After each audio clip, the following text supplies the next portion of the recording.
नमस्कार, स्वागत आहे तुमचं रुपालीज किचनमध्ये. आज आपण बनवणार आहोत चमचमीत अशी वांग्याची भाजी. वांग्याची भाजी न खाणारेसुद्धा या पद्धतीने तुम्ही भाजी बनवसाल तर नक्कीच आवडीने आणि बोटे चाटून पुसून खातील. एवढी छान आणि टेस्टी ही वांग्याची भाजी होते. चला तर मग बनवूया. वांग्याची भाजी बनवण्यासाठी मी हे 5 छोटी वांगी घेतलेली आहेत. वांगी तुम्ही कोणतीही घेऊ शकता. नंतर या वांग्याची जी समोरची अशी पाने असतात देठाच्या समोरची, ती आपल्याला काढून घ्यायची आहेत हातानेच. नंतर जे देठ असते ते आपल्याला अर्ध कट करायचं आहे, पूर्ण कट करायचं नाही. थोडंफार देठ आपल्याला वांग्याला या प्रकारे राहू द्यायचं आहे. अशा प्रकारे मी सर्वच वांग्याची देठं आणि पानं कापून टाकलेली आहेत. चला तर मग आता वांगी कट करून घेऊ. वांगी कट करताना वांग्यामध्ये काही कीड वगैरे नसेल ना ते इथं पाहून घ्या, नंतरच वांगी कट करा. वांगी कट करताना आपल्याला वांग्याचे असे उभे काप करायचे आहेत, म्हणजे आडवे न करता आपण या प्रकारे वांग्याचे काप करून घेऊ. इथे तुम्ही कोणत्याही प्रकारचं वांगं वापरून असेच काप करून घ्यायचे, म्हणजे भाजी छान आणि वेगळ्या पद्धतीची दिसेल. तर अशा प्रकारे मी सगळ्याच वांग्याचे उभे काप करून घेतलेले आहे. तर ही कापलेली वांगी आपण एका प्लेटमध्ये काढून घेणार आहोत. नंतर यामध्ये आपण अर्धा टेबलस्पून मीठ आणि अर्धा टेबलस्पून हळद टाकून घेणार आहोत. यामुळे छान असं मॉइश्चर सुटेल वांग्याला. मीठ आणि हळद आपल्याला वांग्यामध्ये चांगले एक प्रकारे मिक्स करून घ्यायचं आहे. पूर्ण त्याला वांग्याला हळद आणि मीठ लागलं पाहिजे या प्रकारे मिक्स करून घेऊ. नंतर कढाई गरम करण्यासाठी ठेवूया. कढाईमध्ये 1 चमचा तेल टाकून घ्यायचं आहे.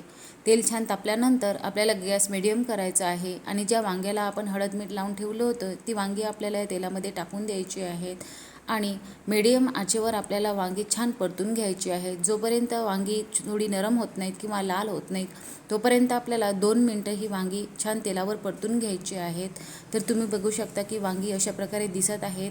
तर आता ही वांगी आपण एका प्लेटमध्ये काढून घेणार आहोत. कढाईमध्ये आपण वांगी परतली होती त्याच कढाईमध्ये परत 1 टेबलस्पून तेल टाकून घ्यायचं आहे. तेल गरम झाल्यानंतर अर्धा चमचा जिरं, 2 तेजपान, चुटकीभर हिंग आणि 1 बारीक चिरलेला कांदा टाकायचा आहे. कांदा छान तेलावर लालबुंद होईपर्यंत परतून घ्यायचा आहे. कांदा झाल्यानंतर इथे आपण अर्धा टेबलस्पून आलं लसणाची पेस्ट घेणार आहोत. ती पण छान आपल्याला कांद्यावर परतून घ्यायची आहे. आले लसणाची पेस्ट झाल्यानंतर इथे काही सुके मसाले आपण टाकून घेणार आहोत. त्यामध्ये अर्धा चमचा मी धनेपूड घेतलेली आहे, 1 चमचा किचन किंग मसाला घेतलेला आहे. किचन किंग मसाल्याऐवजी तुम्ही गरम मसालासुद्धा घेऊ शकता. 1 टेबलस्पून लाल तिखट आणि अर्धा चमचा हळद घेतलेली आहे. हे सुके मसालेसुद्धा आपल्याला तेलामध्ये छान परतून घ्यायचे आहेत. मसाले छान तेलावर परतून झाले की यामध्ये आपण 1 टोमॅटोची प्युरी टाकणार आहोत.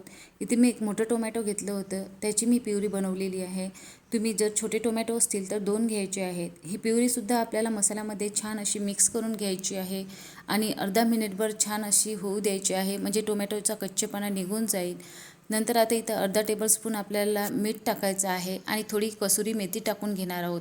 परत एकदा छान हे मसाल्यामध्ये मिक्स करून घ्यायचे आहे. तर मसाले परतताना अजिबातही घाई करायची नाही आहे. एकदम मंद आचेवर हे मसाले आपल्याला तेलावर छान परतून घ्यायचे आहेत, म्हणजे भाजी खूप छान आणि टेस्टी होईल. मसाले परतल्यानंतर इथे मी 2 टेबलस्पून भाजलेला शेंगदाण्याचं कूट टाकले आहे. हे ऑप्शनल आहे, तुम्हाला आवडल्यास तुम्ही टाकू शकता, नाही वाटलंच तर नाही टाकलं तरी चालते, स्किप करू शकता. आता मी मसाल्यामध्ये थोडं पाणी टाकून घेतलेलं आहे. हे गरम पाणी आहे, यामुळे मसाले कढईला चिकटणारसुद्धा नाही. जर इथे तुम्हाला रस्सा भाजी हवी असेल तर तुम्ही पाण्याचं प्रमाण वाढवू शकता, आणखी जास्त पाणी टाकू शकता, म्हणजे छान अशी रस्सा भाजी तयार होईल. नंतर जी वांगी आपण फ्राय केली होती ती मसाल्यामध्ये टाकून घेणार आहोत आणि छान अशी मसाला लागेपर्यंत परतून घ्यायची आहेत. आता यावर झाकण ठेवून आपल्याला ही भाजी 1 ते 2 मिनटं शिजू द्यायची आहे. भाजी शिजायला अजिबातही जास्त वेळ लागणार नाही, कारण आपण पहिले ही वांगी ही तेलामध्ये छान अशी परतून घेतली होती. जर तुम्ही इथे रस्सा भाजी करत असाल तर फक्त 1च उकळी काढून घ्यायची आहे भाजीला, जास्त भाजी इथे शिजू द्यायची नाही आहे. तर तुम्ही बघू शकता किती छान आणि टेस्टी अशी ही भाजी दिसत आहे. तुम्ही या पद्धतीने वांग्याची भाजी नक्कीच करून बघा. जी वांग्याची भाजी खाण्यासाठी कणकण करतात ती सुद्धा अगदी आवडीने खातील, एवढी छान आणि टेस्टी अशी ही भाजी होती. तुम्ही नक्कीच करून बघा. तुम्हाला माझी ही नवीन रेसिपी कशी वाटली ती कमेंटमध्ये मला नक्की सांगा. माझ्या चॅनलला प्लीज लाईक आणि सबस्क्राईब नक्की करा. धन्यवाद.